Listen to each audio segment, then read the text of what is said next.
Halo sahabatku. Selamat datang kembali di Cerita Momo. Gimana nih kabarnya sahabatku semua hari ini? Semoga kalian semua selalu dalam keadaan sehat dan dilimpahkan kebahagiaan dimanapun kalian berada.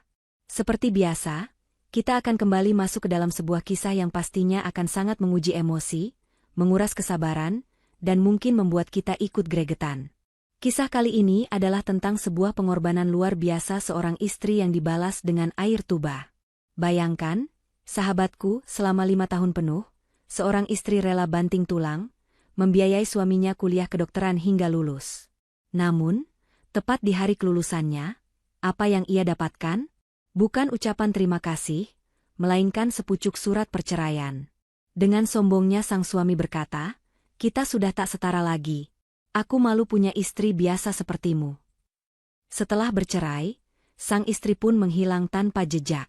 Tapi, 1 tahun kemudian, sang mantan suami yang sudah menjadi dokter itu justru panik bukan main mencarinya. Apa yang sebenarnya terjadi padanya? Nah, sebelum kita bongkar ceritanya lebih dalam, yuk, seperti biasa, dukung terus channel Cerita Momo. Bagi yang belum, jangan lupa tekan tombol like-nya dulu ya. Pastikan kalian juga sudah subscribe dan menyalakan lonceng notifikasinya, biar kalian gak ketinggalan cerita-cerita terbaru yang paling seru dari kami. Sambil menunggu, absen dulu yuk. Momo ingin tahu kalian nonton dari mana aja nih. Ketik di kolom komentar nama kalian, asal kota kalian, dan jangan lupa ketik hadir, ya. Sudah? Terima kasih banyak sahabatku. Baiklah, tanpa berlama-lama lagi, mari kita masuk ke dalam kisahnya.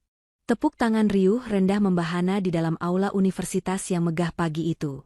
Di antara kerumunan keluarga yang berbahagia, Weni duduk dengan perasaan haru yang membuncah. Ia mengusap pelan ujung matanya yang basah, berusaha agar air matanya tidak tumpah. Ia memandang ke arah panggung, di mana Ricky, suaminya, berdiri tegak dengan jubah wisuda dan topi toga, memegang ijazah dokter yang baru saja diserahkan dekan. 5 tahun. 5 tahun penantian, pengorbanan, dan kerja keras yang tak terbayangkan akhirnya terbayar lunas hari ini. Weni tersenyum, senyum tulus yang terasa sedikit kaku karena kelelahan yang menahun. Ia menatap tangannya sendiri yang sedikit kasar, tangan yang sudah 5 tahun ini tak pernah lagi merasakan kemewahan perawatan. Tangan yang sibuk mengaduk adonan kue pesanan di subuh hari, tangan yang mengetik laporan lembur di kantor administrasinya, dan tangan yang memijat punggung Ricky saat suaminya itu mengeluh lelah belajar hingga larut malam. Weni rela melakukan 2 pekerjaan sekaligus, menjual perhiasan warisan ibunya, dan menahan segala keinginannya sendiri, semua demi satu impian, melihat Ricky memakai jas putih itu. Di sampingnya, Bu Leni, ibu Ricky sekaligus mertuanya, memasang wajah paling bangga. "Anakku, Ricky Pratama, sudah resmi jadi dokter hebat," seru Bu Leni pada tamu di sebelahnya, yang dibalas dengan ucapan selamat. Bu Leni tampak begitu anggun dengan kebaya mahal dan sanggul yang rapi. Ia melirik sekilas ke arah Weni yang hanya memakai batik sederhana. Sejak dulu, Bu Leni memang tidak pernah menyembunyikan fakta bahwa ia tidak terlalu menyukai Weni, yang dianggapnya berasal dari keluarga biasa, dan tidak sepadan dengan Ricky yang ia anggap berotak cemerlang. Namun Weni tidak peduli. Baginya, cinta Ricky sudah cukup. Acara wisuda selesai. Ricky menghampiri mereka dengan senyum lebar, namun senyum itu lebih banyak ditujukannya kepada Bu Leni. Ia memeluk ibunya dengan erat. "Bu, Ricky berhasil," ujarnya. "Pasti, Nak. Ibu selalu tahu kamu hebat," balas Bu Leni, menepuk-nepuk punggung Ricky. Weni mendekat, berusaha memeluk suaminya. "Selamat ya, Mas." Akhirnya, Ricky sedikit kaku menerima pelukan Weni. Ia melepaskannya dengan cepat. "Iya, terima kasih. Nanti malam kita makan di restoran mewah yang baru buka itu ya. Aku sudah pesan tempat. Kita rayakan," kata Ricky, namun matanya tidak menatap Weni. Hati Weni sedikit tergores oleh sikap dingin itu, tapi ia berusaha memakluminya. Mungkin Ricky hanya lelah atau terlalu bersemangat. "Tentu, Mas. Apapun untukmu," jawab Weni lembut. Malam harinya, mereka bertiga duduk di sebuah restoran mewah dengan pemandangan kota yang gemerlap.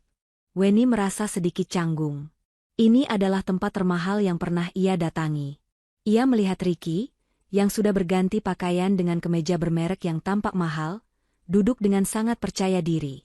Bu Leni tak henti-hentinya memotret Ricky dan mengunggahnya ke media sosial. Akhirnya, perjuangan kita semua selesai ya, Mas. Setelah ini, kita bisa memulai hidup baru, ucap Weni, mencoba membuka percakapan hangat. Bu Leni yang mendengar itu tertawa kecil. Perjuangan Ricky, Weni. Anakku memang pekerja keras. Sekarang dia dokter, tentu saja hidupnya akan baru. Dia pantas mendapatkan yang terbaik. Weni terdiam mendengar sindiran itu.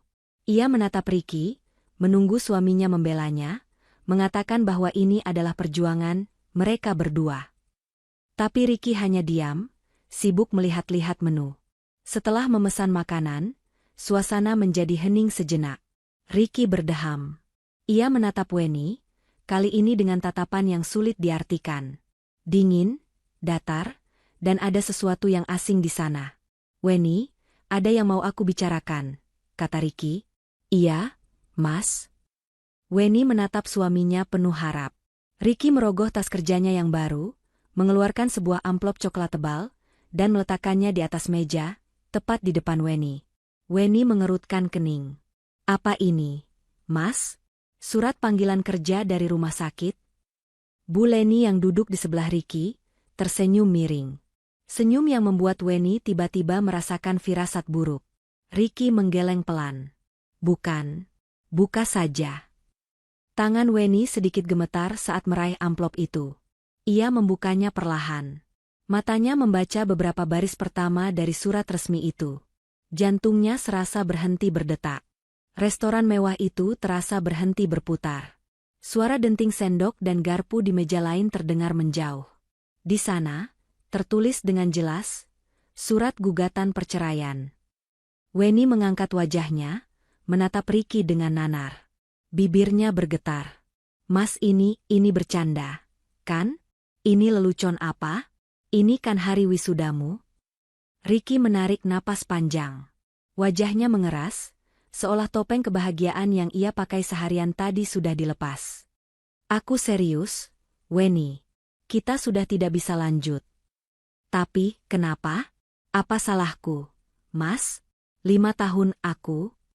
Suara Weni tercekat.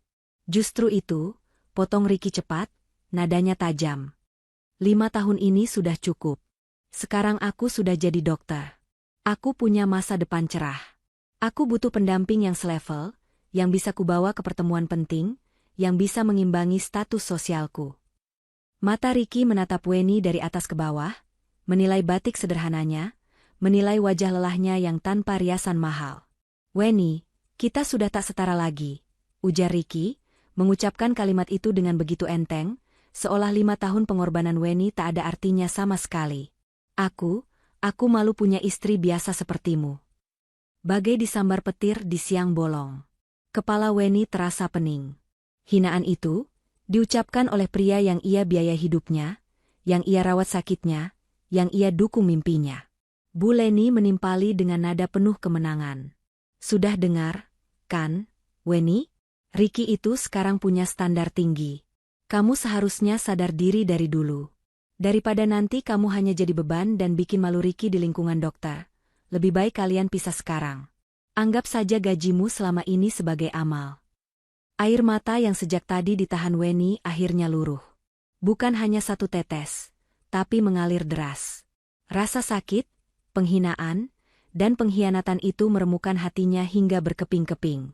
Ia menatap Ricky, mencari sisa-sisa pria yang dulu mencintainya, namun yang ia temukan hanyalah orang asing yang angkuh.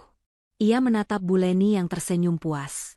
Weni menggigit bibirnya keras, menahan isakan yang nyaris meledak. Ia tidak akan memberi mereka kepuasan melihatnya meraung-raung di tempat umum ini. Dengan tangan gemetar hebat, ia meremas surat perceraian itu. Kata-kata, ganti kendaraan, yang dilontarkan Bu Leni itu bagaikan bensin yang disiramkan ke bara api di dalam hati Weni. Sesuatu di dalam dirinya patah, namun bukan hancur. Sesuatu itu patah dan seketika berubah menjadi baja dingin yang tajam. Air matanya berhenti mengalir seketika. Ia mengangkat kepalanya perlahan, menatap kedua orang di depannya. Tatapannya yang tadi nanar dan penuh luka, kini berubah menjadi dingin, datar, dan tak terbaca. Ia mengusap sisa air mata di pipinya dengan kasar, bukan lagi usapan lembut orang yang putus asa, melainkan usapan tegas seseorang yang sudah mengambil keputusan. Ricky dan Bu Leni sedikit terkejut melihat perubahan drastis itu. Mereka mengira Weni akan meraung-raung, memohon, atau pingsan. Tapi Weni justru terdiam dengan cara yang menakutkan. Cukup. Satu kata itu keluar dari bibir Weni. Suaranya serak karena menahan tangis, namun terdengar sangat kuat dan penuh penekanan. Cukup, Ibu Leni, ulang Weni, kini menatap lurus ke mata mertuanya yang mulai terlihat bingung. Ibu bilang saya harus tahu diri? Ibu bilang pengorbanan saya selama ini hanya sedekah? Ibu bilang saya, kendaraan? Weni tertawa pelan, tawa sinis yang terdengar lebih mengerikan daripada tangisan histeris. Tawa itu membuat Ricky merasa tidak nyaman. Kalian pikir, aku akan diam saja diinjak-injak dan dihina seperti ini? Weni kemudian mengalihkan pandangannya pada Ricky, yang kini tampak sedikit gugup dan mulai salah tingkah. Dan kamu, Mas Ricky, desis Weni, penekanannya pada kata, Mas, terdengar seperti ejekan. Kamu bilang kamu sudah jadi dokter? Kamu bilang gelar itu milikmu? Kamu salah besar. Weni berdiri perlahan dari kursinya. Gerakannya tenang, namun penuh kemarahan yang tertahan. Tangannya yang tadi meremas surat cerai, kini menunjuk lurus ke wajah Ricky yang mulai memucat. Gelar itu milikku juga. Suara Weni tiba-tiba naik 1 oktav, mengejutkan Ricky dan Bu Leni, bahkan membuat beberapa pengunjung di meja sebelah menoleh ke arah mereka. Weni tidak peduli. Setiap rupiah yang membawamu ke wisuda tadi, itu adalah keringatku. Seru Weni, suaranya bergetar karena emosi yang meluap. Setiap buku tebal yang kamu beli dan kamu baca, itu adalah jatah makanku yang kupotong. Setiap malam kamu bisa tidur nyenyak sebelum ujian, aku masih terjaga, mengaduk adonan kue pesanan orang sampai subuh. Kamu. Weni menusuk dada Ricky dengan telunjuknya. Kamu hanya meminjam tubuhku, meminjam tenagaku, meminjam seluruh hidupku selama 5 tahun hanya untuk membeli gelar itu. Dadanya naik turun. Napasnya terengah-engah menahan amarah yang sudah sampai di ubun-ubun. Kalian bilang aku tidak setara? Weni tertawa lagi, kali ini lebih keras. Kalian benar. Aku memang tidak setara. Ia menatap Ricky dan Bu Leni bergantian dengan tatapan tajam yang menusuk. Aku tidak akan pernah setara dengan laki-laki pengecut yang tega mengkhianati istrinya tepat di hari kelulusannya. Dan aku tidak akan pernah setara dengan seorang ibu yang dengan bangga mendukung pengkhianatan anaknya sendiri, hanya demi status sosial. Weni meraih tas selempang sederhananya yang tergeletak di kursi. Dan catat ini baik-baik. Kalian berdua, Weni menekan setiap katanya, akan menyesali ini. Ricky, yang harga dirinya sebagai dokter baru merasa terluka karena diteriaki di depan umum, ikut berdiri. Wajahnya memerah karena malu dan marah. Weni, duduk. Jangan bikin malu. Kamu mau apa lagi? Hah? Harta gono gini? Kita tidak punya apa-apa. Kamu lupa? Semua uangmu sudah habis untuk biaya kuliahku. Seru Ricky, mencoba mengintimidasi Weni agar kembali tunduk. Namun, Weni justru tersenyum. Senyum yang begitu dingin hingga membuat Ricky merasa merinding. Kamu pikir aku sebodoh itu, Mas? Weni mengeluarkan ponselnya. Ia tidak peduli lagi dengan tatapan orang-orang di sekelilingnya. Kamu pikir aku tidak mencium gelagat busukmu sejak 6 bulan lalu? Kamu yang mulai menyembunyikan ponselmu setiap kali aku lewat? Kamu yang mulai sering pulang malam dengan alasan, tugas kelompok, padahal bau parfum wanita lain menempel di bajumu? Kamu yang tiba-tiba punya uang untuk membeli jam tangan bermerek baru, padahal minggu lalu aku baru saja menolak beli baju baru, karena harus menambal cicilan terakhir uang gedung kuliahmu. Mata Ricky terbelalak. Ia tidak menyangka Weni memperhatikan semua itu. Weni menekan sebuah nomor panggilan cepat di ponselnya. Halo, Pak Dimas? Selamat malam. Maaf mengganggu. Ricky mengerutkan kening. Pak Dimas? Pak Dimas siapa? Tanyanya curiga. Bu Leni, yang tadinya angkuh, kini mulai terlihat gelisah. Wajahnya tegang. Weni mengabaikan Ricky sepenuhnya, seolah pria itu tidak ada di sana. Benar, Pak? Ini saya, Weni. Dugaan kita tepat. Jeda sejenak saat Weni mendengarkan suara di seberang telepon. Iya, Pak. Sesuai dugaan saya. Suratnya sudah saya terima malam ini. Persis seperti yang Bapak prediksi skenarionya. Jantung Ricky berdebar kencang. Dugaan? Prediksi? Tolong, lanjut Weni dengan suara tenang yang mematikan. Segera proses semua berkas yang sudah saya titipkan di kantor Bapak minggu lalu. Ya, Pak. Semuanya. Termasuk gugatan balik atas pengkhianatan dan penipuan. Dan yang paling penting, rincian lengkap tuntutan ganti rugi biaya pendidikan dan biaya hidup selama 5 tahun. Tolong kirimkan surat panggilannya secepat mungkin ke alamat rumah sakit tempat dia akan mulai bekerja minggu depan. Mendengar kata ganti rugi, Bu Leni terlonjak dari kursinya. Wajahnya pucat pasi. Gugatan balik? Ganti rugi apa? Weni, kamu jangan mengada-ada. Kamu sudah gila ya? Kamu mau memeras anakku? Pekiknya tertahan, panik. Weni akhirnya mematikan teleponnya. Ia memasukkan ponsel itu kembali ke tasnya dengan gerakan lambat. Ia menatap Bu Leni. Saya tidak gila, Bu. Saya hanya menagih apa yang menjadi hak saya. Bukankah tadi Ibu sendiri yang bilang ini, investasi? Kalau begitu, saya hanya mau investasi saya kembali. Lengkap. Saya menyimpan setiap bukti transfer, setiap kwitansi pembayaran kuliah, bahkan setiap tagihan listrik yang saya bayar sendiri selama 5 tahun ini.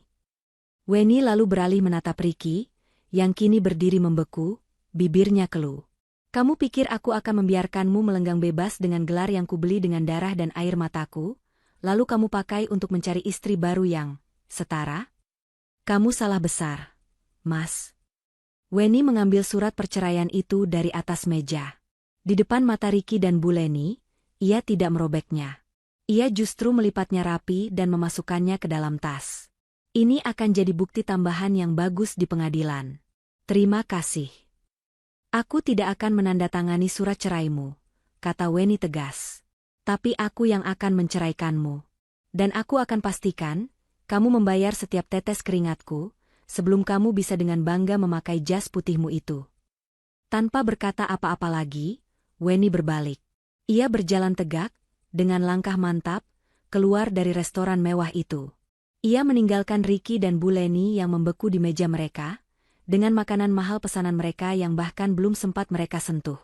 Malam itu, Weni tidak menangis lagi. Amarah yang membara telah membakar habis semua air matanya, menyisakan tekad yang membaja. Langkah Weni keluar dari restoran mewah itu terasa ringan, namun jejak kakinya seolah membara di lantai marmer yang dingin. Ia tidak menangis. Kemarahan yang begitu pekat telah membekukan air matanya.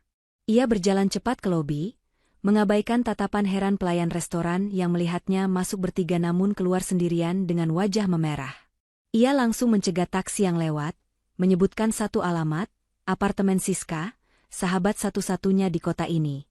Sepanjang perjalanan, Weni hanya diam mematung. Lampu-lampu kota yang gemerlap, yang seharusnya menjadi saksi perayaan kebahagiaannya, kini justru terlihat seperti ejekan yang menyakitkan. Bayangan wajah angkuh Ricky dan senyum licik Bu Leni terus berkelebat di pelupuk matanya. Kita sudah tak setara lagi. Kalimat itu, seperti paku berkarat, terus-menerus menusuk telinganya.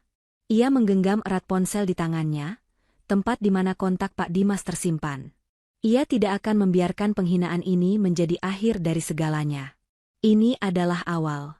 Siska membuka pintu unit apartemen sederhananya dengan wajah mengantuk. Namun, matanya langsung terbelalak kaget melihat Weni berdiri di depannya. Wen? Ada apa malam-malam begini? Bukannya kamu lagi merayakan wisuda Ricky? Weni tidak menjawab. Ia melangkah masuk, dan begitu pintu tertutup, kakinya terasa lemas. Ia bersandar di dinding. Dia menceraikanku, SIS, ucap Weni, suaranya pelan dan serak. Apa? Siska terlonjak kaget. Bercanda kamu. Mana mungkin? Di restoran. Tadi. Tepat di malam wisudanya. Weni mengulang, suaranya mulai bergetar. Siska segera memeluk sahabatnya. Di pelukan Siska, barulah pertahanan Weni runtuh. Namun, Itu bukan tangisan putus asa. Itu adalah tangisan kemarahan yang meluap-luap. Ia menceritakan semuanya, kata demi kata, hinaan Buleni, keangkuhan Ricky, dan surat perceraian itu. Bajingan. Benalu tidak tahu diri. Maki Siska, tangannya terkepal. Dan mertuamu itu, manusia atau iblis? Aku bilang juga apa dari dulu, Wen? Mereka cuma manfaatin kamu. Aku tahu, desis Weni, melepaskan pelukannya dan mengusap air matanya. Aku sudah menelepon pengacara. Namanya Pak Dimas. Siska tertegun. Pengacara? Sejak kapan? Sejak 6 bulan lalu, aku Weni. Sejak aku sadar Ricky mulai berubah. Sejak aku menemukan bukti transferannya ke rekening lain di luar sepengetahuanku. Aku hanya butuh bukti terakhir. Dan malam ini, dia memberikannya. Beberapa minggu kemudian, suasana di ruang mediasi pengadilan agama terasa begitu dingin dan tegang. Weni duduk tegak, mengenakan blus batik sederhana namun rapi. Wajahnya tenang, tanpa ekspresi. Di sampingnya, Pak Dimas, pria parubaya berkacamata dengan aura tenang namun tajam, menata berkas-berkas tebal di atas meja. Di seberang mereka, Ricky dan Buleni duduk gelisah. Ricky, yang baru saja akan memulai masa magangnya di rumah sakit bergengsi, tampak kusut. Buleni tak henti-hentinya berbisik, wajahnya pucat pasi. Surat panggilan dari Pak Dimas, yang berisi rincian gugatan balik dan tuntutan ganti rugi senilai 743 juta rupiah, telah sukses menghancurkan euforia kelulusan mereka. Mediator membuka pertemuan. Namun, sebelum Ricky atau pengacara yang baru mereka sewa sempat bicara, Pak Dimas langsung mengambil alih. Terima kasih atas waktunya. Klien saya, Weni Astuti, hadir hari ini untuk merespons gugatan cerai dari Tuan Ricky Pratama. Namun, kami menolak gugatan tersebut. Ricky mengangkat wajahnya. Apa maksudmu menolak? Bukankah Weni? Kami menolaknya, potong Pak Dimas tegas, karena klien saya yang akan mengajukan gugatan cerai. Dan kami sudah mendaftarkannya. Pak Dimas menyodorkan setumpuk berkas ke arah mediator. Gugatan cerai dengan alasan pengkhianatan, penipuan material, dan kekerasan psikis. Fitnah, seru Buleni, suaranya melengking. Kamu jangan mengada-ada. Pak Dimas mengabaikannya. Dan, kami juga melampirkan tuntutan ganti rugi atas seluruh biaya pendidikan dan biaya hidup yang telah dikeluarkan klien saya selama 5 tahun untuk membiayai studi kedokteran Tuan Ricky. Pak Dimas membuka binder tebal di depannya. Di sini terlampir lengkap. Bukti transfer uang semester. Kwitansi pembelian buku dan alat praktek. Bukti pembayaran sewa rumah. Hingga rincian biaya makan sehari-hari yang dikirimkan klien saya ke rekening Tuan Ricky. Totalnya, 743 juta rupiah. Mata Ricky terbelalak. Wajahnya pucat seketika. 743 juta. Itu angka yang tidak masuk akal. Gaji awalnya sebagai dokter magang bahkan tidak ada 1/10-nya dalam setahun. Buleni tampak seperti kehabisan napas. Mulutnya ternganga. Pengacara mereka hanya bisa menelan ludah, melihat tumpukan bukti yang begitu rapi. Ini pemerasan. Desis Ricky, suaranya bergetar antara marah dan takut. Itu kewajiban istri. Weni, kamu gila. Weni, yang sejak tadi diam, akhirnya angkat bicara. Ia menatap Ricky lurus-lurus. Kewajiban istri yang kamu sebut, tidak setara? Kewajiban istri yang kamu, malu, untuk mengakuinya? Kewajiban istri yang kamu buang di hari kelulusannya? Tanya Weni, suaranya datar namun menusuk. Aku tidak gila, Ricky. Aku hanya menagih hakku. Suasana hening mencekam. Ricky dan Buleni tahu mereka kalah. Mereka tidak punya pembelaan apapun di depan tumpukan bukti itu. Saat itulah Weni memberi isyarat kecil pada Pak Dimas. Pak Dimas mengangguk. Namun, kata Pak Dimas, membuat Ricky dan Buleni kembali menegang. Klien saya adalah orang yang berbaik hati. Dia tidak ingin memperpanjang masalah ini. Weni menatap Ricky. Aku akan mencabut gugatan ganti rugi 743 juta itu. Ricky dan Buleni ternganga, tidak percaya dengan apa yang mereka dengar. Dengan beberapa syarat, lanjut Weni cepat. 1. Kamu menyetujui gugatan cerai dariku. Penyebabnya harus jelas tertulis, pengkhianatan dan penelantaran. Aku mau harga diriku kembali. Ricky menggertakkan giginya. Itu memalukan. 2. Lanjut Weni, tidak ada tuntutan harta gono gini. Aku tidak akan mengambil apapun dari rumah itu. Dan kamu juga tidak bisa menuntut apapun dariku. Selamanya. Kita impas. 3. Kalian berdua menandatangani perjanjian untuk tidak pernah menggangguku atau keluargaku lagi. 4. Ini semua selesai hari ini. Tanpa banding. Tanpa penundaan. Ricky menatap Bu Leni. Bu Leni, yang ketakutan setengah mati membayangkan harus menjual rumah mereka untuk membayar utang 743 juta itu, langsung mengangguk panik. Setuju. Setuju. Tanda tangani, Ricky. Cepat. Desisnya. Harga diri tidak ada apa-apanya dibanding utang sebesar itu. Ricky, dengan tangan gemetar karena malu dan lega yang bercampur aduk, menandatangani surat kesepakatan itu. Proses perceraian berjalan sangat cepat. Palu diketuk. Weni resmi bebas. Ia berjalan keluar dari ruang sidang tanpa menoleh ke belakang, meninggalkan Ricky yang terduduk lemas dan Bu Leni yang menangis lega. Sore itu, Weni selesai memasukkan barang-barang terakhirnya ke dalam satu koper tua di apartemen Siska. Ia sudah menjual semua perhiasan sisa yang ia punya, mengumpulkan cukup uang untuk memulai hidup baru. Wen, kamu yakin? 743 juta itu uangmu. Kamu bisa beli apartemen baru dengan uang itu. Siska masih tidak habis pikir. Weni menutup kopernya. Aku tidak mau, SIS.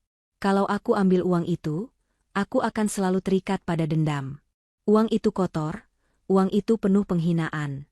Aku membayar 743 juta untuk sebuah pelajaran hidup yang mahal. Dan aku tidak mau mengulanginya. Lalu, kamu mau kemana? Weni tersenyum, senyum pertama yang benar-benar tulus setelah berminggu-minggu. Aku mau melanjutkan mimpiku yang tertunda. Aku mau kuliah lagi. Aku mau menulis. Aku masih punya otak. SIS. Aku masih punya ambisi. Weni memegang kedua bahu Siska. Aku janji padamu. Aku akan pergi dari kota ini. Aku akan menghilang dari kehidupan Ricky dan ibunya. Aku akan menggunakan semua, kekayaan, non-materiku, semua rasa sakit ini, untuk membangun sesuatu yang sangat besar. Suatu hari nanti, mereka akan mendengar namaku lagi. Dan saat itu terjadi, mereka akan sadar, siapa sebenarnya yang tidak setara. Weni memeluk Siska erat. Jaga dirimu baik-baik, SIS. Jangan beritahu siapapun aku di mana. Pasti, Wen. Kejar mimpimu. Buat mereka menyesal. Malam itu, Weni naik kereta ekonomi antar kota. Ia sengaja memilih kota kecil yang jauh, tempat tak ada seorang pun yang mengenalnya. Saat kereta mulai bergerak meninggalkan gemerlap kota yang menyakitinya, Weni menatap keluar jendela. Ia tidak menangis. Ia hanya merasakan kelegaan yang luar biasa. Ia telah menghilang, membawa satu koper, setumpuk bukti pengorbanan yang tidak ia uangkan, dan sebuah janji besar untuk dirinya sendiri. 1 tahun berganti. Waktu berjalan tanpa kompromi, mengubah nasib dan memutar roda kehidupan. Di lantai 15 sebuah rumah sakit swasta paling bergengsi di ibu kota, seorang pria muda berjalan dengan langkah tegap dan penuh percaya diri. Jas dokter putihnya licin tanpa celah, disetrika dengan sempurna. Stetoskop mahal melingkar di lehernya bukan sekadar sebagai alat, tapi sebagai simbol status. Papan nama di dadanya terukir jelas, Dr. Ricky Pratama. Dialah primadona baru di departemen bedah. Cerdas, cekatan, dan di usianya yang masih muda, ia sudah dipercaya menangani beberapa kasus operasi yang rumit. Para atasan menyukainya, para perawat muda mengaguminya, dan para pasien junior menjadikannya panutan. Ricky telah mendapatkan semua yang ia inginkan. Kehidupan lamanya bersama Weni terasa seperti mimpi buruk yang telah lama berlalu. Ia bahkan nyaris tidak pernah mengingat nama mantan istrinya itu. Jika sesekali terlintas, Ricky hanya akan menganggapnya sebagai kenangan memalukan, sebuah fase yang harus ia lalui untuk mencapai posisinya sekarang. Menceraikan Weni adalah keputusan terbaik dalam hidupku, Begitu ia sering berkata pada dirinya sendiri di depan cermin apartemen mewahnya. Weni adalah beban, kerikil di sepatu, pengingat masa lalunya yang biasa saja. Kini, ia bebas. Kebebasan itu ia rayakan dengan kemewahan.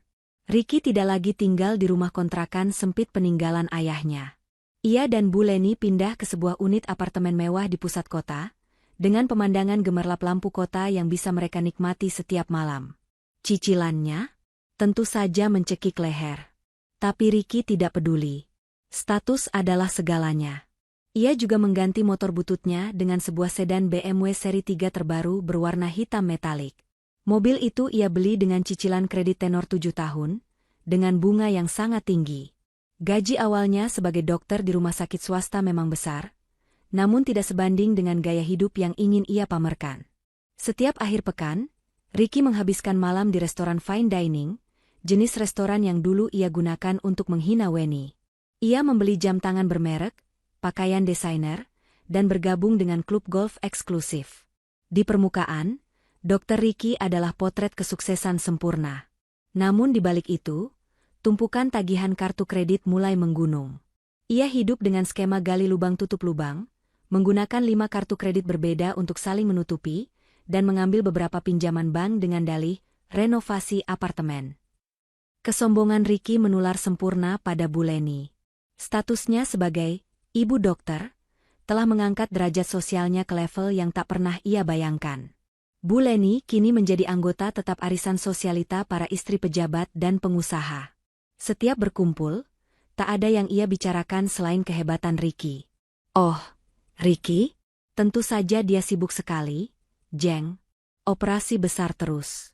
Tadi malam saja baru pulang jam 2 pagi, ujar Bu Leni pada suatu sore di lobi hotel mewah, sambil mengaduk teh mahalnya. Padahal, ia tahu persis Ricky pulang jam 2 pagi bukan karena operasi, melainkan karena menghadiri pesta di sebuah klub malam eksklusif. Kasihan ibu, tapi ya gimana, namanya juga panggilan tugas mulia. Dia itu terlalu berdedikasi. Apartemen barunya, Jeng, lanjut Bu Leni, seolah menjawab pertanyaan yang tidak diajukan.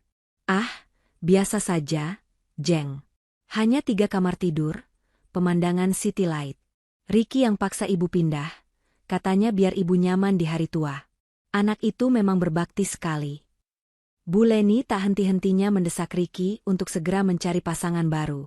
Ricky, nak, kamu itu sekarang dokter top. Jangan sampai salah pilih istri lagi ya. Cari yang selevel. Putri Profesor Handoko itu, cantik, lulusan Swiss. Atau mungkin Vania, anak pemilik rumah sakit sebelah. Kamu harus ingat, pernikahan itu sekarang adalah investasi sosial untuk kariermu. Celoteh Bu Leni hampir setiap hari. Ricky hanya mengiyakan, menikmati status barunya sebagai bujangan paling diminati. Hari-hari berlalu dalam lingkaran setan kesombongan dan utang. Hingga suatu sore, saat Ricky sedang memimpin rapat evaluasi dengan para dokter junior, sesuatu terjadi. Ia sedang berbicara dengan penuh wibawa, menunjuk ke layar presentasi, ketika tiba-tiba kepalanya terasa pusing berputar. Pandangannya kabur sepersekian detik, dan ia harus berpegangan pada tepi meja agar tidak oleng. Dokter Ricky, Anda tidak apa-apa? Tanya seorang dokter junior, melihat wajah atasannya yang mendadak pucat. Ricky langsung menegakkan tubuhnya, berdeham. Tidak. Hanya sedikit lelah. Terlalu banyak operasi, jawabnya ketus. Kita lanjut. Ia mengabaikan denyutan aneh di pelipisnya. Migrain biasa, batinnya. Hanya kurang tidur dan terlalu banyak kopi. Namun, migrain biasa, itu mulai datang lebih sering. Beberapa hari kemudian, saat ia sedang makan siang di kafetaria rumah sakit, masih dengan gaya angkuhnya, mengomentari masakan koki yang menurutnya kurang berkelas, tangannya tiba-tiba bergetar ringan saat memegang sendok. Getaran itu hanya berlangsung beberapa detik, tapi cukup untuk membuat jantungnya berdebar. Apa ini? Batinnya. Ia mengepalkan tangannya di bawah meja, berusaha mengendalikan getaran itu. Ia menyalahkan pendingin ruangan yang terlalu dingin. Malam harinya, di apartemen mewahnya, gejala itu datang lagi, lebih kuat. Ia baru saja selesai mandi air hangat, bersiap untuk pergi ke acara makan malam yang diadakan Bu Leni, untuk mengenalkannya pada seorang wanita. Ia berdiri di depan cermin besar, membenarkan dasi mahalnya. Tiba-tiba, dunia di sekelilingnya serasa miring. Kepalanya sakit luar biasa, seperti ditusuk ribuan jarum. Pandangannya kabur total, dan telinganya berdenging hebat. Ia terhuyung mundur, menabrak meja rias di belakangnya. Botol-botol parfum mahal berjatuhan ke lantai. Apa yang terjadi? Desis Ricky, memegangi kepalanya yang serasa mau pecah. Ia terduduk di lantai, napasnya tersengal. Keringat dingin membasahi kemeja mahalnya. Sebagai seorang dokter, alarm bahaya di otaknya berbunyi nyaring. Ini bukan kelelahan biasa. Ini bukan migrain. Tapi egonya yang setinggi langit menolak untuk mengakuinya. Ia tidak mungkin sakit. Seorang dokter Ricky Pratama yang hebat, yang sedang berada di puncak karirnya, tidak mungkin jatuh sakit. Ia merangkak ke kotak obat, mengambil 2 butir obat pereda nyeri dosis tinggi. Ia menelannya tanpa air. Setelah 15 menit, rasa sakit itu perlahan mereda, meski denyutan sisanya masih terasa. Ia menatap pantulan dirinya di cermin yang retak di lantai. Wajahnya pucat pasi. Bu Leni menelepon. "Ricky, kamu di mana? Fania dan keluarganya sudah menunggu. Jangan bikin malu ibu." Ricky menarik napas dalam-dalam, berusaha mengumpulkan sisa kekuatannya. "Iya, Bu. Di jalan." Bohongnya. Ia bangkit berdiri, tubuhnya masih sedikit gemetar. Ia membasuh wajahnya, merapikan kembali rambutnya. Ia menatap tumpukan surat tagihan kartu kredit dan cicilan mobil yang tergeletak di meja kerjanya. Tiba-tiba, semua kemewahan itu terasa dingin dan mencekam. Ada ketakutan yang mulai merayapi hatinya. Tapi ia menepisnya jauh-jauh. "Tidak. Aku baik-baik saja," gumamnya. "Aku hanya butuh istirahat. Setelah ini, semuanya akan kembali normal." Ia meraih kunci mobil BMW-nya, dan melangkah keluar, kembali memasang topeng kesuksesan dan kesombongannya. Topeng kesombongan yang Ricky kenakan selama setahun penuh itu akhirnya retak, lalu pecah berkeping-keping. Beberapa hari setelah insiden pusing hebat di apartemennya, gejala itu kembali menyerang. Kali ini, di tempat terburuk yang bisa ia bayangkan, di depan meja operasi. Ia sedang memimpin sebuah operasi usus buntu sederhana, sebuah prosedur yang bisa ia lakukan sambil menutup mata. Ia sudah selesai mencuci tangan, mengenakan sarung tangan sterilnya, dan baru saja akan meminta skalpel dari perawat instrumen. Tiba-tiba, tangannya bergetar. Awalnya hanya getaran halus, namun dalam hitungan detik, getaran itu menjadi hebat. Skalpel yang baru saja ia terima nyaris terlepas dari genggamannya. "Dokter," tegur asistennya, suaranya tertahan di balik masker, matanya menyiratkan kebingungan. Waktu seolah berhenti di ruang operasi yang dingin itu. Ricky menatap tangannya sendiri dengan nanar. Ia tidak bisa menghentikannya. Keringat dingin sebesar biji jagung mulai membanjiri pelipisnya. Saya. Ia mencoba mencari alasan. Sarung tangan ini, ukurannya salah. "Ganti," desisnya. Namun saat ia mencoba melepas sarung tangan itu, getarannya semakin jelas terlihat. Asisten dan para perawat saling pandang. Ricky, sang dokter bedah primadona, yang terkenal dengan tangan stabilnya, kini gemetaran seperti orang kedinginan hebat. "Dokter Ricky, Anda baik-baik saja?" tanya sang asisten lagi, kini nadanya cemas. "Saya bilang saya baik-baik saja," bentak Ricky. Namun ia tahu, ia tidak bisa melanjutkan. "Ambil alih," perintahnya pada sang asisten dengan suara tertahan. "Tiba-tiba saya merasa tidak enak badan. Asam lambung." Ia melempar skalpel itu ke meja instrumen dan bergegas keluar dari ruang operasi, meninggalkan tanda tanya besar bagi seluruh timnya. Ia merobek masker dan topi operasinya di koridor, bersandar di dinding. Napasnya memburu. Ini bukan lagi kelelahan. Ini bukan migrain. Ini adalah sesuatu yang menghancurkan. Karirnya, harga dirinya, masa depannya, semuanya bergantung pada kestabilan tangan itu. Dan tangan itu baru saja mengkhianatinya. Rumor menyebar lebih cepat daripada infeksi di rumah sakit. Dokter Ricky gemetaran saat operasi. Dia hampir menjatuhkan pisau bedah. Dia membatalkan 3 jadwal operasi besarnya. Ricky mengunci diri di ruangannya, menolak semua panggilan. Egonya hancur lebur. Ia tahu ia tidak bisa mengabaikannya lagi. Ia harus mencari tahu apa yang terjadi, tapi ia terlalu malu untuk diperiksa oleh rekan-rekannya sendiri. Namun, ketakutan akan kehilangan segalanya lebih besar daripada rasa malunya. Malam itu, ia mengatur pertemuan rahasia. Bukan di jam kerja. Ia meminta janji temu pukul 9 malam, jauh setelah jam praktek usai. Ia menelan harga dirinya bulat-bulat dan mendatangi ruangan Dr. Bayu, Kepala Departemen Neurologi. Dr. Bayu adalah seorang dokter senior yang pendiam, brilian, dan sangat berdedikasi. Tipe dokter yang Ricky anggap kuno dan tidak pandai bergaya. Ironisnya, kini nasib Ricky ada di tangan Dr. Bayu. Malam, Ricky. Ada apa? Sapa Dr. Bayu tenang, menatap Ricky yang masuk ke ruangannya seperti pencuri. Dok, Ricky menelan ludah. Jas dokternya ia tinggalkan di mobil. Ia datang sebagai pasien biasa. Saya mengalami beberapa gejala aneh. Tangan saya gemetar. Pandangan saya sering kabur. Dr. Bayu mendengarkan dengan saksama. Wajahnya tetap tenang. Ia melakukan serangkaian tes neurologis dasar pada Ricky. Baring di sana. Ikuti cahaya ini. Pejamkan mata. Rileks. Setiap perintah terasa seperti tamparan bagi Ricky. Ia, sang dokter hebat, kini menjadi pasien yang patuh. Setelah pemeriksaan fisik, Dr. Bayu menatapnya serius. Kita harus lakukan MRI otak dan tulang belakang. Segera. Besok pagi. Keesokan harinya, Ricky menjalani serangkaian tes dengan perasaan campur aduk antara takut dan penyangkalan. Ia menunggu hasilnya di ruangannya, bolak-balik seperti setrikaan. Bu Leni meneleponnya berkali-kali, mengeluh mengapa Ricky tidak mengajaknya makan malam di Hotel Bintang 5. Ibu bosan di apartemen terus. Ricky, apa gunanya punya anak dokter sukses kalau hidup ibu begini-begini saja?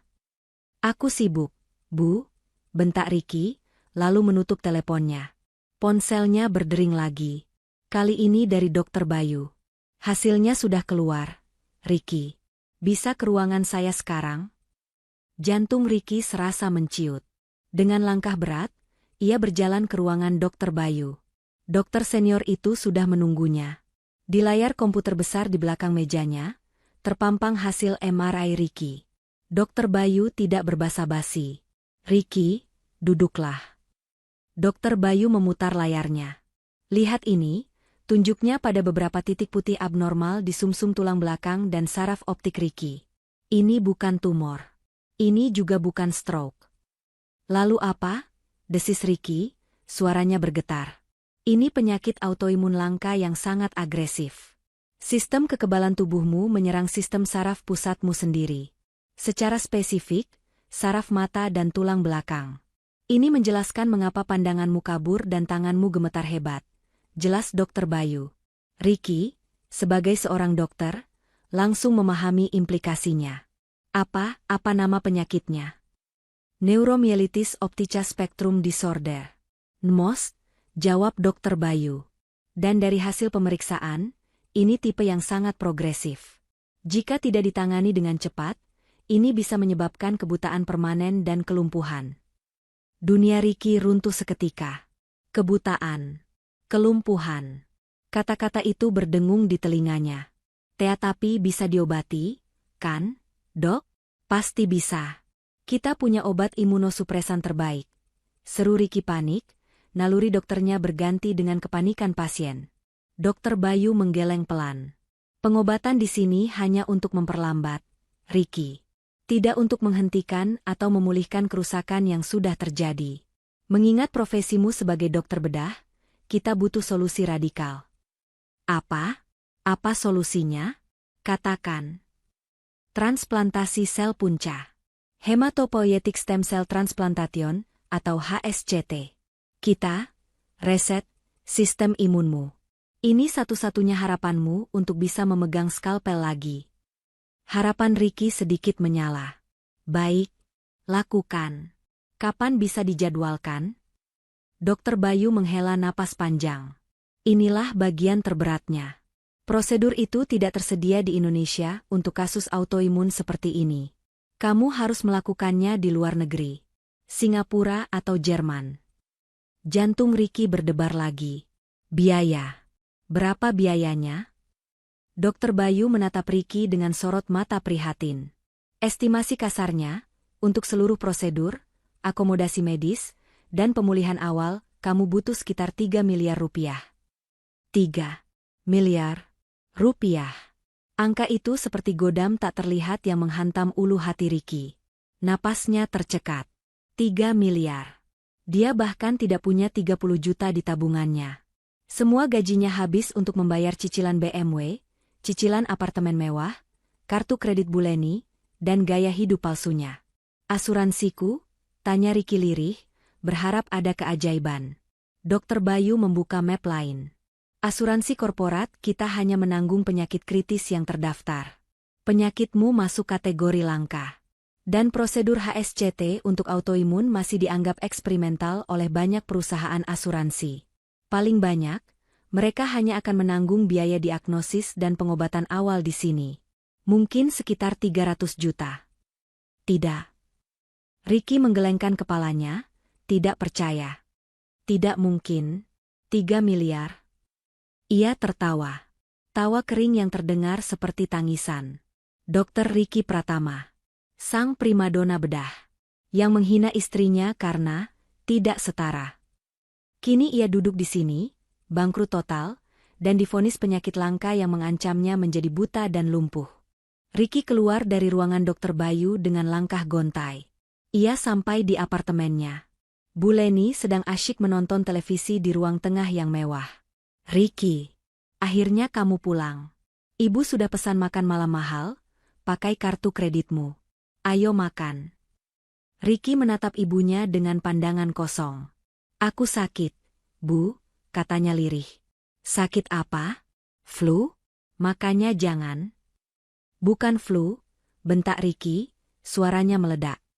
Aku sakit parah. Aku butuh operasi di luar negeri. Biayanya 3 miliar. Sendok yang dipegang Buleni jatuh ke piring porselen mahalnya. 3 miliar? Kamu bercanda, kan, Ricky? Uang dari mana? Kita baru saja bayar down payment mobil barumu. Aku tidak bercanda, Bu, teriak Ricky, kepanikan akhirnya menguasai dirinya sepenuhnya. Aku bisa buta. Aku bisa lumpuh. Karierku hancur. Dan kita tidak punya uang. Kita tidak punya apa-apa. Kita bangkrut, Bu, bangkrut. Malam itu, di apartemen mewah yang cicilannya masih puluhan tahun, Dokter Ricky Pratama yang sombong itu akhirnya menangis meraung-raung seperti anak kecil, bukan karena takut penyakitnya, tapi karena ia sadar ia tidak punya uang sepeser pun untuk menyelamatkan hidup dan harga dirinya. Kepanikan adalah ruangan kedap suara. Ricky dan Buleni kini terperangkap di dalamnya. Teriakan Ricky, kita bangkrut, menggema di apartemen mewah mereka, memantul di dinding marmer impor dan furnitur mahal yang belum lunas, lalu kembali menghantam mereka dengan keheningan yang memekakan. Buleni, yang wajahnya pucat pasi, adalah yang pertama memecah keheningan itu. Tapi bukan dengan tangisan simpati untuk anaknya. Tidak mungkin. Desis Buleni, suaranya gemetar. Ia tidak menatap Ricky yang terduduk lemas di lantai. Ia menatap sekelilingnya, lukisan abstrak mahal di dinding, lampu kristal gantung, televisi layar datar 80 inci. Kita tidak mungkin bangkrut. Ricky, apartemen ini, mobilmu, tas-tas ibu, ini semua? Ricky tertawa. Tawa kering yang terdengar seperti rintihan orang sekarat. Inilah masalahnya, Bu. Ini semua ilusi. Ia bangkit berdiri, menendang meja kopi dari kaca di depannya hingga bergeser berdecit. Apartemen ini? Ini KPR 20 tahun, Bu. Kita baru bayar cicilan 10 bulan. Nilai jualnya sekarang jauh di bawah sisa pokok utang kita di bank. Kalau kita jual, kita masih utang ratusan juta. Mobilmu. Mobil BMW Mu yang selalu ibu banggakan di arisan. Buleni masih mencoba menyangkal. Mobil itu. Ricky mengusap wajahnya kasar. Itu kredit 7 tahun. Bu, 7. Bunganya mencekik. Kalaupun laku dijual sekarang, uangnya tidak akan cukup untuk menutupi sisa utangnya. Kita tidak punya apa-apa. Kita hanya punya utang. Utang di mana-mana. Napas Bu Leni tercekat. Ia teringat tas-tas bermerek yang ia koleksi di lemarinya. Jantungnya mencelos. Nyaris separuhnya adalah barang KW super kualitas tertinggi. Dibeli agar bisa tetap bergaya di arisan sosialitanya tanpa harus menguras kartu kredit Ricky lebih dalam. Mereka benar-benar hidup dalam kebohongan. Lalu bagaimana? 3 miliar. Bu Leni akhirnya terduduk lemas di sofa mahal itu. Teman-teman ibu?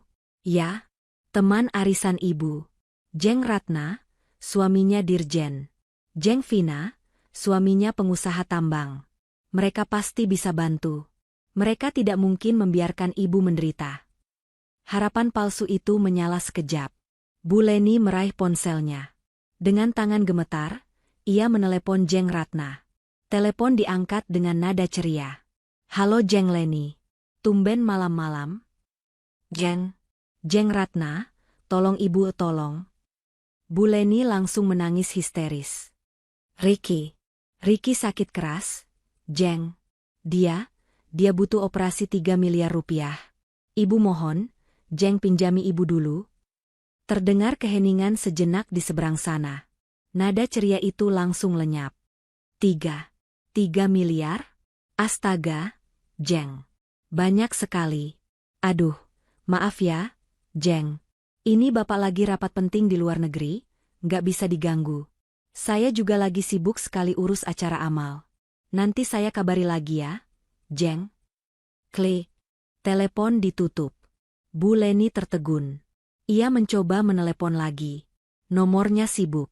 Ia menelepon Jeng Vina. Ditolak. Ia menelepon lagi. Ditolak lagi. Ia menelepon Jeng Sari. Jawabannya sama. Aduh, Jeng, kami juga lagi butuh dana untuk renovasi. Satu persatu, teman-teman sosialitanya yang dulu memujinya, kini menghindarinya seperti wabah. Bu Leni melempar ponselnya ke sofa. Mereka semua bohong. Mereka jahat. Ricky menatap ibunya dengan pandangan muak. Ibu baru sadar? Mereka hanya teman ibu saat ibu bisa pamer. Sama seperti teman-temanku. Kini giliran Ricky. Ia tidak bisa mengandalkan ibunya. Ia harus bergerak sendiri. Tapi harga dirinya sebagai dokter hebat melarangnya untuk mengemis. Ia mencoba menelepon beberapa rekan dokter yang ia anggap dekat. Halo, Van. Ganggu malam-malam? Ricky menelepon Dokter Ivan, sesama dokter bedah. Oh, halo, Dokter Ricky. Tumben sekali. Ada apa? Ricky menelan ludahnya. Gini, Van. Aku lagi ada peluang investasi properti bagus sekali di luar. Butuh dana segar cepat. Sekitar ya 1 atau 2 miliar. Kamu ada pegangan? Terdengar tawa kecil di seberang. Wah, Dokter Ricky ini mainnya investasi miliar sekarang. Saya angkat tangan, Dok. BMW baru, apartemen baru, pasti Dokter Ricky yang lebih jago putar uang. Maaf, Dok. Saya baru bayar DP rumah anak. Lagi cekak banget. Sukses ya, Dok, investasinya. Telepon ditutup. Ricky menggeram tertahan. Mereka semua mengira dia kaya raya. Ironis sekali, kesombongan yang ia bangun selama setahun kini menjadi bumerang yang menghalangi pertolongan. Ia mencoba menelepon 2 dokter lain. Jawabannya serupa. Maaf, Dok. Lagi nggak ada. Putus asa, Ricky menelan harga dirinya yang terakhir. Ia membuat janji temu dengan direktur rumah sakit. Ia harus mengakui penyakitnya. Mungkin pihak rumah sakit punya dana talangan darurat untuk staf terbaiknya. Di ruangan direktur yang dingin, Ricky menjelaskan situasinya, tanpa drama, hanya fakta medis. Direktur mendengarkan dengan penuh simpati. Dokter Ricky, saya sungguh prihatin. Ini kabar yang sangat mengejutkan. Tentu kami akan bantu maksimalkan klaim asuransi Anda. Tapi, Pak, asuransi hanya menanggung 300 juta. Saya butuh 3 miliar. Apakah rumah sakit tidak bisa meminjamkan? Saya bisa potong gaji 10 tahun, 20 tahun, saya tidak peduli. Pinta Ricky, nada arogansinya hilang total.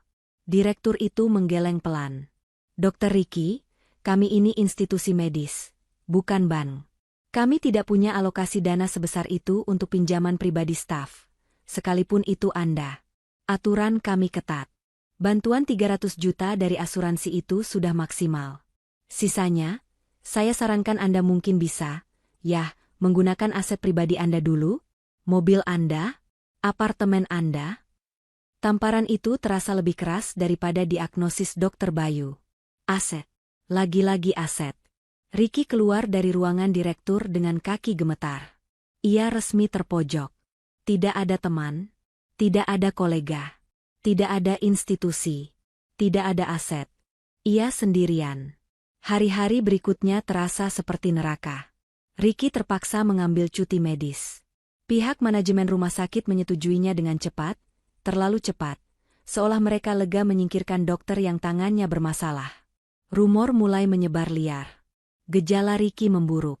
Pagi itu, ia terbangun dan pandangan mata kirinya sedikit kabur di bagian tepi. Seperti ada selaput tipis yang menghalangi.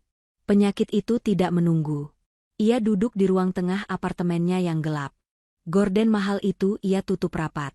Bu Leni mengurung diri di kamarnya, entah menangis atau tidur, Ricky tidak peduli. Ia menatap ponsel di tangannya. Daftar kontaknya terasa begitu penuh, namun begitu kosong. Ia mulai menghapus nama-nama, Jeng Ratna, blokir, Dr. Ivan, penjilat, Fania, mata duitan. Ia menghapus puluhan nama. Layar ponselnya kini hanya menyisakan nama-nama yang esensial. Keluarganya yang di kampung, yang tidak mungkin punya uang, dan tangannya berhenti menggulir saat sampai di huruf S. Siska. Nama itu terdiam di sana. Siska. Sahabat Weni. Satu-satunya orang yang mungkin tahu di mana Weni berada. Weni mantan istrinya yang biasa saja. Weni yang ia campakan karena tidak setara. Weni yang ia hina dengan ganti kendaraan.